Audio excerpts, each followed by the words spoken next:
In this video, I'm going to review some mole conversion problems, specifically between moles and particles, or particles and moles. Again, we're going to use our mole roadmap because moles, again, are the center of the chemistry universe.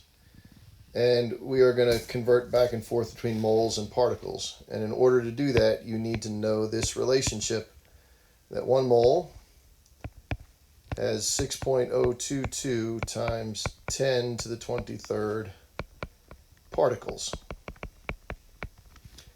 And in this chapter, particles can equal 2 different things. Particles can equal molecules, or particles can equal what's called a formula unit. Now, there's really no difference between those two. Molecules are just simply referring to things made of nonmetals. Formula unit is referring to the basic unit of an ionic compound. So there's no difference in the two. One's just for an ionic compound, that's the formula unit, and the other is for a molecular compound. So here's our first sample problem, where we're going to calculate the number of molecules in 4.99 moles of methane. So 4.99 moles of methane, and we are going to convert that into molecules. So using Avogadro's number, right, I've got to know that 1 mole is equal to 6.022 times 10 to the 23rd molecules. So 4.99 moles of CH4. I'm going to turn that relationship over here into a conversion factor, and molecules is going to go on top.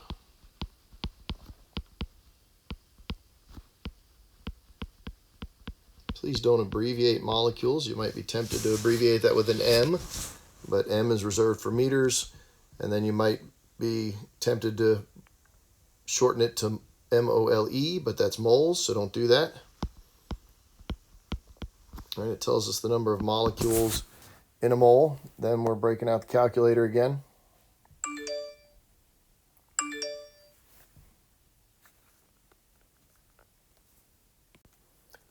And when we multiply 4.99 and 6.022 times 10 to the 23rd, we get 3.00 times 10 to the 24th molecules.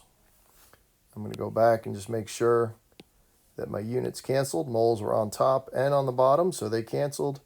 And my final answer was 3.00 times 10 to the 24th molecules. In this next problem, here's that formula unit that I was talking about. We're going to treat that exactly the same way that we did in the previous problem when we had molecules.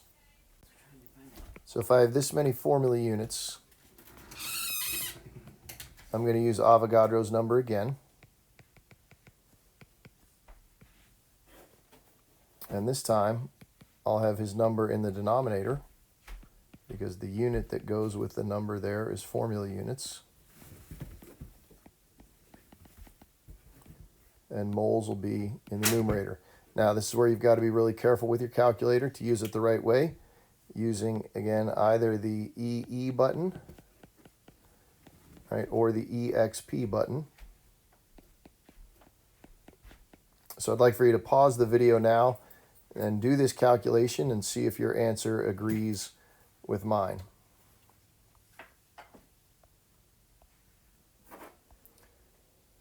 So when you divide these two, if I did mine right, which I don't think I did that time, 3.34 times 10 to the 34th divided by 6.022 times 10 to the 23rd. I got 5.55 times 10 to the 10th moles.